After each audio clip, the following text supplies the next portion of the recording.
Muraho neza tubahe ikaze nanone.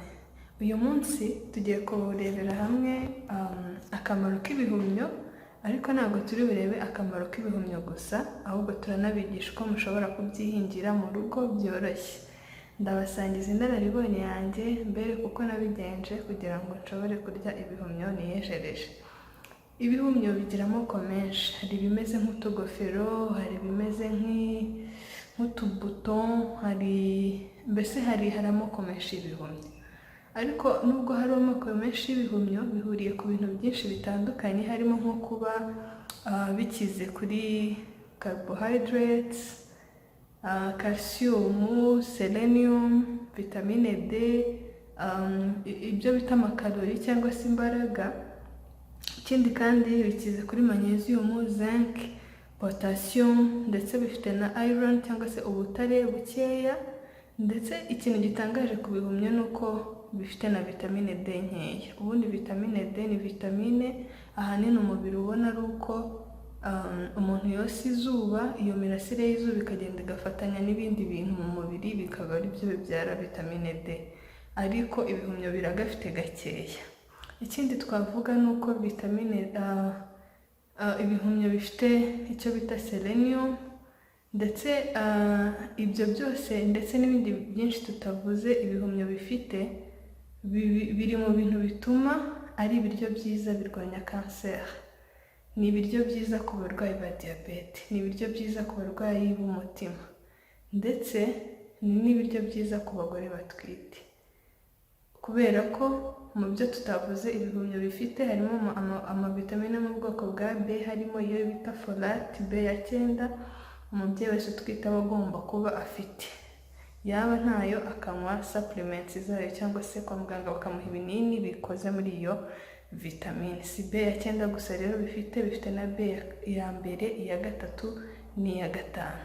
Ubyo vitamine zo mu bwoko bwa B zikaba zifasha cyane ubwonko bw'umuntu gukora neza nk'uko bikwiriye. Rero ibihumyo muri make ni ako kamaro kabyo, nubwo tuvuzemo bike. Ikindi tutabura kubabwira ni uko bitekwa ukwinshi, wenda nitubona uburyo tuzaniga uburyo butandukanye bwo kubiteka, cyane ko hari n'ababa babuzi bwinshi. Ariko uyu munsi twagambiriye kubabwira akamaro kabyo, tukanabereka uko twabihinze mu rugo, kuko birahenda birahenda bitewe n'uko kondisiyo byereramo nazo ziba zidasanzwe. Rero tugiye kubanza tubabwire umurima uba uri buhingemo ibihumyo. Hari amoko menshi y'ibihumyo kuko twabivuze, ariko nk'abantu bari mu gihugu cyacu cy'u Rwanda, ibihumyo bikunze kuboneka ku isoko biba byabonetse ari imigina bateye. Imigina hari abize uko bayitunganya, bafata umurama bakawushyira mu bintu by'ibisigazwa by'imyaka bagakora imigina.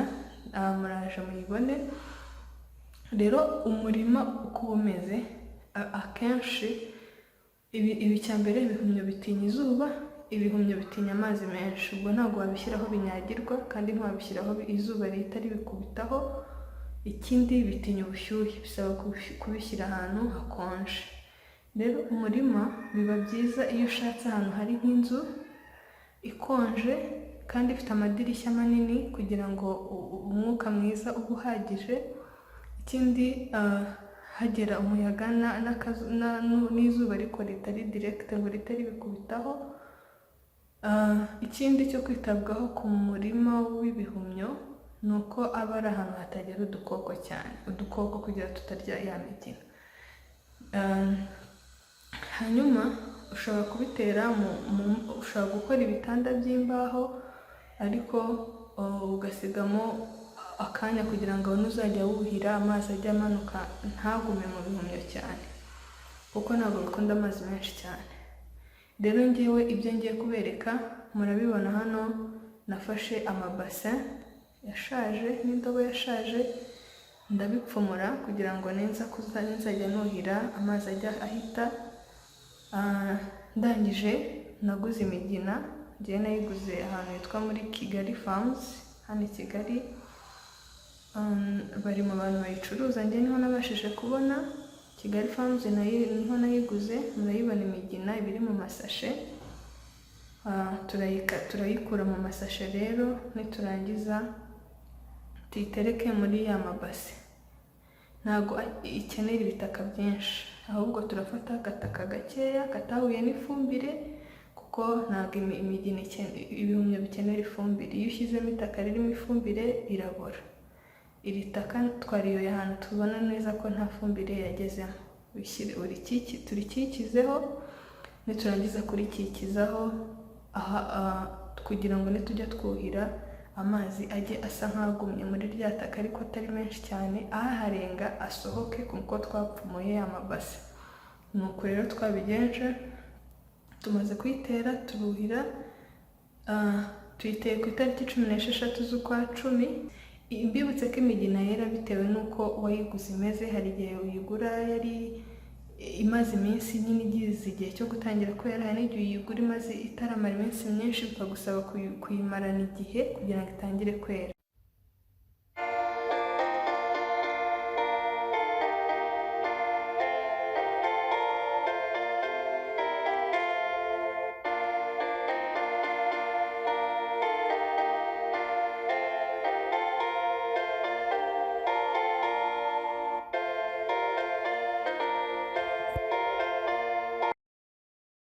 Ngiye kubw'amahirwe nyuma y'itariki nayiteye kuri 16, nyuma y'iminsi 5 ubwo 21, igihumyo cya mbere ngiki nicyo nasabiyeho.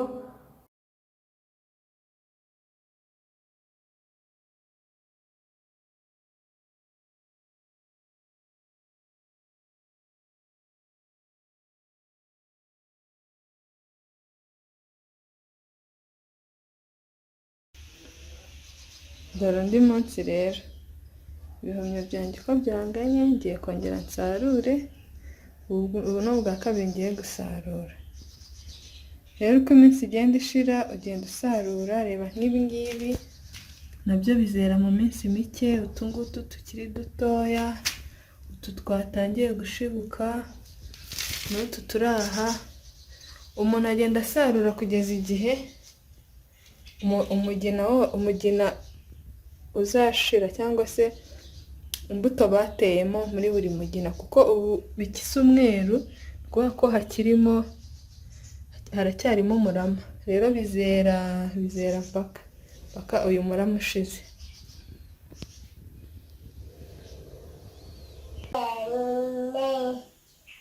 Umusaruro w'umunsi wa kabiri. Umunsi wa kabiri mvuga n'umunsi wa kabiri wo kwera, ntabwo ari umunsi wa kabiri wo guhinga.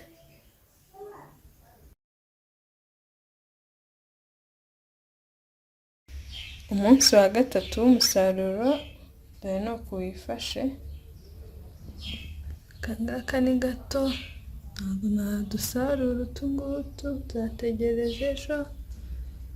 Aka nako ni gato, ariko iki ni kinini, utu natwo ni duto. Iki kinini rero nicyo ngiye kuvanamo hanyuma nkuhira. Aho kivuye ubu birakera, urabona ko rwose imigina ikiri umweru hose kandi iracyanakomeye. Iyo iri gusaza igenda ukoraho ukumva irimo iranatebera, ariko iyi ngiyi rwose iracyari mizima. Bibutse ko ari ubwa gatatu nsaruyeho.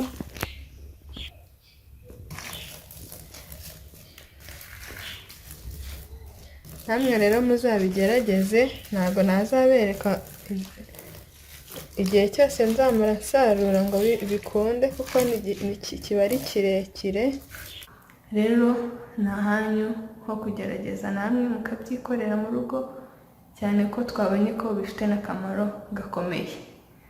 Tubashimiye kuba mudukurikira, kandi tujye dufatanya kwiyungukira ubumenyi butandukanye mu bijyanye n'ubuzima bwacu. Imana ibahe umugisha.